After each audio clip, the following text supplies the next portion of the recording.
फिर से एक बार पालघर की तरह हिंदू साधुओं पर जानलेवा हमला किया गया। उस बार महाराष्ट्र में उद्धव ठाकरे की सरकार में साधुओं की हत्या पालघर में भीड़ ने कर दी थी। इस बार पश्चिम बंगाल में ममता बनर्जी के शासन में साधुओं पर भीड़ ने जानलेवा हमला कर दिया। भीड़ ने 3 साधुओं को पकड़कर बीच रोड पर पीटा। तीनों साधु मकर संक्रांति पर गंगा सागर स्नान करने जा रहे थे और रास्ता भटकने पर पुरुलिया में रास्ता पूछ रहे थे। तभी भीड़ ने साधुओं पर जानलेवा हमला कर दिया और साधुओं को निर्वस्त्र कर पीटा गया। ममता बनर्जी के शासन में इस तरह साधुओं पर हमला कई सवाल खड़े करता है। क्या बंगाल की ममता सरकार बीजेपी का विरोध करते करते हिंदुओं के विरोध में उतर आई है, जो वहां की भीड़ हिंदू साधुओं पर हमला कर रही है? कभी ईडी की टीम पर टीएमसी नेता के गुंडे जानलेवा हमला कर देते हैं, तो कभी हिंदू साधुओं को सिर्फ शक के आधार पर निर्वस्त्र कर पीटा जाता है। पश्चिम बंगाल में कानून व्यवस्था भीड़ ने अपने हाथ में ले रखी है। वो भीड़ जो भगवा रंग देखते ही पागलों की तरह साधुओं पर टूट पड़ती है। मतलब पश्चिम बंगाल में मकर संक्रांति, दीपावली, होली मनाना गुनाह हो गया है। गंगा सागर जा रहे निहत्थे हिंदू साधुओं को इस तरह से पीटा जाता है और ममता बनर्जी की तरफ से मामले में कोई बयान सामने नहीं आता है। सरकार चुप्पी साध कर बैठ जाती है।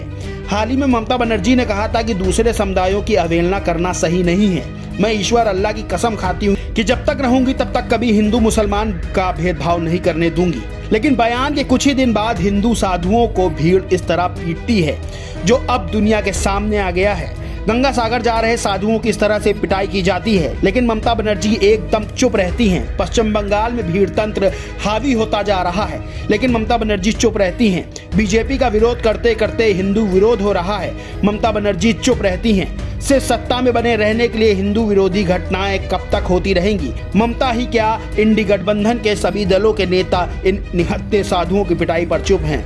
दूसरी तरफ बीजेपी के सांसद ज्योतिर्मय महतो ने उन्हीं साधुओं को शाल उड़ाकर पैर छूकर आशीर्वाद लिया, जबकि ये काम टीएमसी के नेताओं को करना चाहिए था।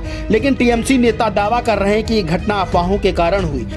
तो सवाल ये उठता है कि ये कैसा शासन प्रशासन है जहां अफवाह के कारण निहत्थे साधुओं को निर्वस्त्र करके पीट दिया जाता है। साधुओं की पिटाई से नाराज अयोध्या में श्री राम जन्मभूमि तीर्थ क्षेत्र के मुख्य पुजारी आचार्य सत्येंद्र दास ने सीएम ममता बनर्जी पर निशाना साधा और कहा कि वो ममता बनर्जी नहीं बल्कि असल में मुमताज खान है। वो भगवा रंग देखते ही भड़क जाती हैं। बंगाल में हिंदुओं पर हमले और अत्याचार के पीछे खुद वहां की सीएम का ही हाथ है। अब इस मामले में लोग सोशल मीडिया पर अपना विरोध दर्ज करा रहे हैं। लोग ममता सरकार से पूछ रहे हैं कि क्या पश्चिम बंगाल में हिंदू होना अपराध है? बंगाल में रामनवमी हो या दुर्गा पूजा, मकर संक्रांति हो या कोई और हिंदू त्योहार पर ही हमले क्यों होते हैं? वहीं ये भी आरोप लगाया जा रहा है कि पश्चिम बंगाल पूरी तरह से रोहिंग्या और भारत विरोधी शक्तियों का गढ़ बन चुका है। बहरहाल पश्चिम बंगाल में निहत्थे साधुओं की पिटाई पर सरकार और मुख्यमंत्री ममता बनर्जी ने जो चुप्पी की चादर ओढ़ रखी है, वो उनकी हिंदू विरोधी छवि को और मजबूत कर रही है। वहीं विपक्षी दलों की तरफ से इस मामले में कोई प्रतिक्रिया सामने नहीं आई है। यह मामला आगामी लोकसभा चुनाव में ममता बनर्जी के साथ पूरे विपक्ष को मुश्किल में डालेगा। इस खबर में बस इतना ही। इस पूरे मामले पर आपका क्या कहना है कमेंट करके जरूर बताएं। वीडियो अच्छा लगा हो तो लाइक करें, खूब शेयर करें और दोस्तों चैनल को सब्सक्राइब करना बिल्कुल ना भूलें।